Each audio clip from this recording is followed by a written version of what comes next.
everyone, and welcome. Thank you for joining us. I'm Cindy Walker. I lead product marketing for Project Scarlet. Today, I'm going to be joined by Phil Spencer, our head of Xbox, Liz Hamrin, head of platform engineering and hardware, and Sarah Bond, who's head of our Xbox partnerships and ecosystem. We're going to start with Phil. Welcome, Phil. Thanks, Cindy. It's great to be here. As we've worked together over the past few years on a lot of big projects, E3 and trying to get some of our big events off the ground, we've had the opportunity to kind of watch the Xbox story arc really start from, what I would clearly define as a long-term strategic vision, play the games that you want with the people that you want on the devices that you want. And lately, as we've referred to it as our Xbox vision, it definitely doesn't feel like it's a vision. It definitely is starting to feel like it's becoming our actual reality. Yeah, absolutely. This feels like a year, as you say, where the vision that we've worked on for so long, you see it in real products. And that's an exciting time. That journey from vision to reality isn't always a direct path. We're taking feedback, we're learning, we're listening. But it's been nice over the years to be able to set that vision as a team and see so many proof points of that vision. 5 years ago, we sat down and we said, what role should Microsoft play in the gaming business? As Xbox, what can we do? We centered on this idea, as you know, of putting the player at the center of the decisions and really trying to think about the friction that gets created in some of the traditions of the gaming business, and can we break some of those, really freeing up the player to, as you say, play the games that they want with the people they want on the devices that they want to play. For us to deliver on that vision, we knew there were 4 real important areas for us to go and invest. One of those was obviously content. People want great games. We've made an incredible investment in Xbox Game Studios over the years, and it's really great to see the output that those studios have today. Our partnership with the Microsoft Cloud, allowing us to deliver great games to so many people in so many places. We're starting that this year with the launch of xCloud, which will really bring gaming to more people.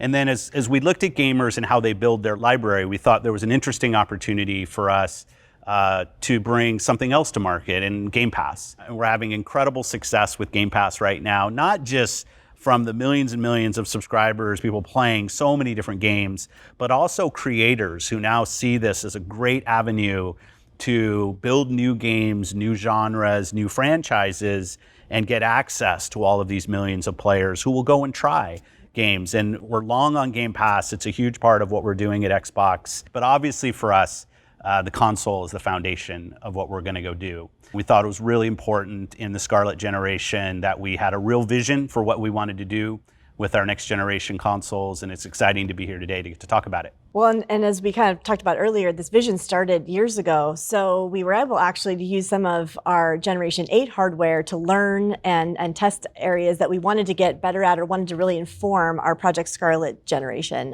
Tell us a little bit about some of those decisions. Yeah, I sometimes get asked about, this year where people are seeing the work that we've put in over the years come together, and was it always the plan? And I chuckle a bit. It was always a plan, though, as we said, sometimes that plan has learnings and some changes. But if you think back to Generation 8, which is what we call the Xbox One generation, when we started on this vision, we knew that we had an opportunity with Xbox One to test some of our assumptions.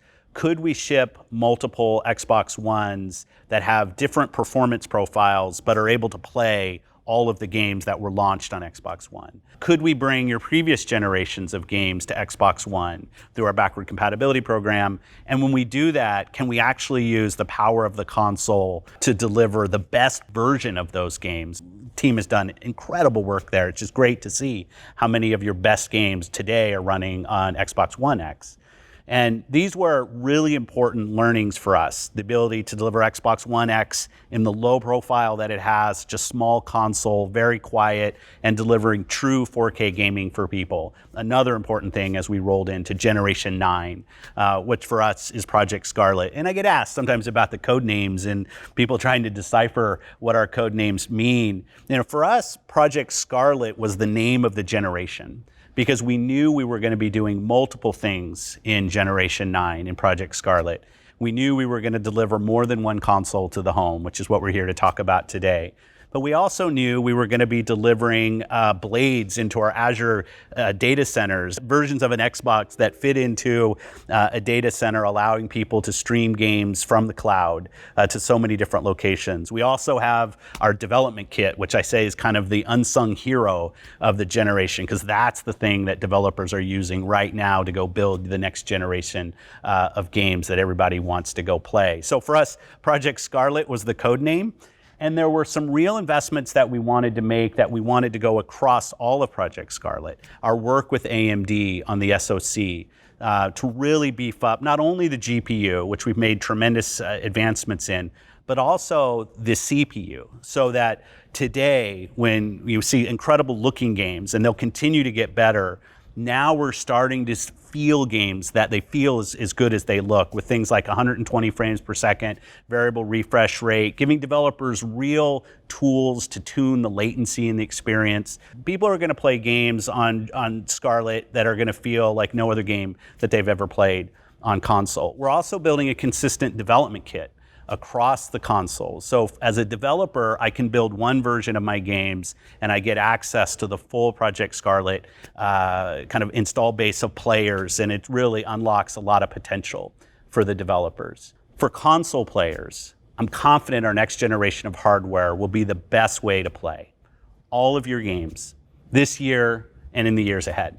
The only next generation consoles backed by an ecosystem that gives you access to more games when and where you want to play them.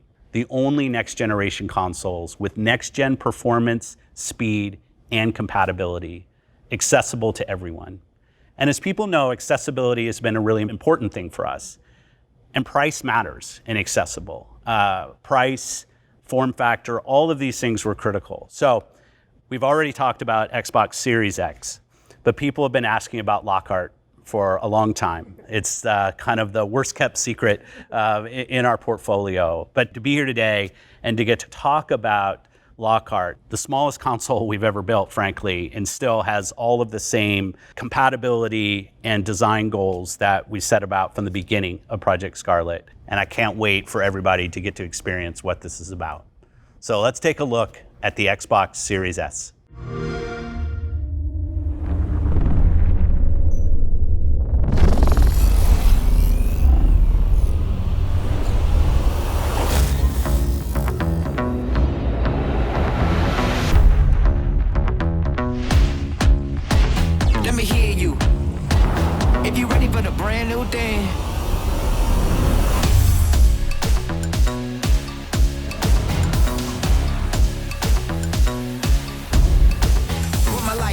Yeah, I'm on one. Went from broke to having everything I wish, huh? We ain't slowing up, this a light speed. A lot of y'all ran out of gas trying to catch me. Dang, it's a new thing, man, it's a new dream. Can't nobody stop me, fate kinda obscene. Man, I'm trying to plant a money tree in the concrete. Yeah, this a do it till I die kind of vibe. I don't see myself, I just do it for the tribe. I can see me ever giving